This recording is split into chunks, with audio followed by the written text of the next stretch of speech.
बिस्मिल्लाहिर्रहमानिर्रहीम। अस्सलाम वालेकुम। और जनाब मेरी मायके वालियों, क्या हाल चाल है।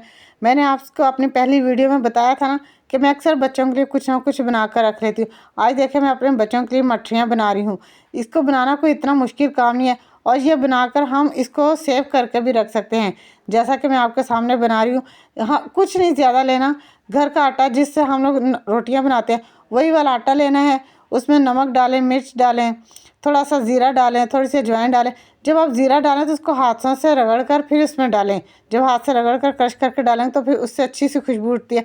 और आप इसमें पानी, मुझे तो अंदाज़ा है क्योंकि मैं अक्सर बनाती रहती, इसलिए मैंने एक ही बार में पानी डाला और अच्छे से घोल कर आटा बना लिया।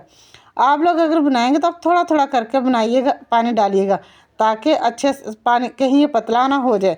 फिर आप इसको अच्छे से गूंद कर तो 15 से 20 मिनट का रख कर छोड़ दीजिएगा ताकि ये अच्छे से हो जाए। ये देखिए जैसे मैंने इसको अच्छे से गूंद दिया। इसको गूंदने के बाद मैं इसको 15 मिनट के लिए रख कर छोड़ दूँगी।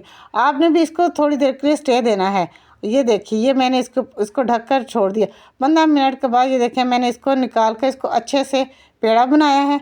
बिल्कुल ऐसे ही जैसे आम रोटियों के लिए पेड़ा बनाते हैं, बिल्कुल वैसे ही इसका पेड़ा बनाना है और इसको बेल लेना है।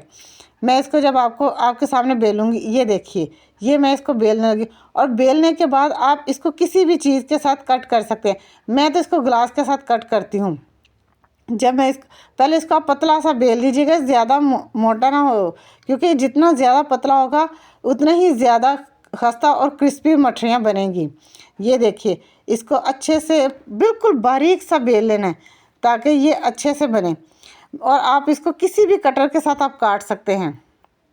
देखिए जितना ज़्यादा इसको बेलेंगे, ये देखिए बार बार इसको करने से ये उलट जाता है क्योंकि ये इतना बारीक हो गया, इसको बहुत एहतियात से करना पड़ता है। आप इसको क्योंकि अगर एहतियात से नहीं करेंगे तो या तो ये बेलने के साथ चिपक जाएगा, तो या फिर ये चकले के साथ चिपक जाएगा। और कढ़ाई में घी डालें, घी इतना डालें कि उसमें मठरियाँ अच्छे से डूब जाए। ये देखें ये घी मेल्ट हो रहा है, इसको अच्छे से गर्म करना है। जब ये खूब गर्म हो जाए, खोलना शुरू हो जाए, तो फिर इसमें मठरियाँ डालिएगा। वो देखिए उधर मैंने घी गर्म होने के लिए रख दिया और इधर मैंने आपको बताया था ना मैं ग्लास के साथ इसकी कटिंग करती हूँ। इसको ग्लास के साथ कटिंग करके तो फिर आप इसको तल लीजिएगा। तलने के बाद जब ये ठंडियाँ हो जाएँ तो आप इसको किसी भी एयर टाइट जार में बंद करके रख लीजिएगा। ये जितना भी आटा साइड से निकलेगा इसका दोबारा से बेल कर पेड़े बना लीजिएगा और फिर इसको दोबारा से बना लीजिए। मैं तो इसी तरह से करती हूँ। मैंने अब इसमें देखें कितना आराम ये धुआं निकल रहा है ना, आपको देखें। और ये एहतियात से डालिएगा कहीं आपके ऊपर घी छलक कर ना आए। ये देखिए जैसे ही ये इसमें डालेंगे ये ऊपर को आनी शुरू हो जाएंगी, तो इसका मतलब है घी गर्म है। ये जितना ज़्यादा घी गर्म होगा ये उतनी ही अच्छी और खस्ता बनेगी। अगर आप इसको ठंडे घी में डाल देंगे तो ये बिल्कुल खस्ता नहीं बनेगी। ये ऊपर से कुरकुरी होनी चाहिए और अंदर से नरम होनी चाहिए।